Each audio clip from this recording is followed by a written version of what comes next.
Super Ultra Quick Tips by Coms Part 75. Let's go! Alam nyo ba na pangit ang Pedro Peben kay Zas? Kasi ang ina ng damage ito lalo sa early game. Ipagpa-plus natin yung damage siya, 95 sa spawn plus 19 dun sa Pedro Peben, 114 lang yung damage. Tapos pag naka-ultimate ka naman, ganito lang yung magiging damage mo, 216 plus 47 equals to 263. Kaya bumili ka na lang ng Genius 1 kasi yun ang pinakamaganda kay Zas, lalo sa early hanggang late game. Tignan mo naman, umabot ng 138 yung damage sa first kill pa lang. Tapos pag naka-ulti ka, 316 na yung damage mo. Mas malakas pa yung Genius 1 kesa dito sa Holy Crystal na napakamahal. Ayun o, 134. Kaya ikumpara natin yung damage ng bawat isa.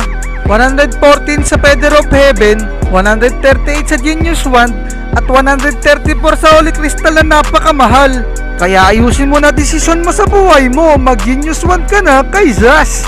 Kaya yan, may natutunan ka naman kay Coms. Kaya i-follow nyo na ako para may tae kayo sa kamay. Hadukin!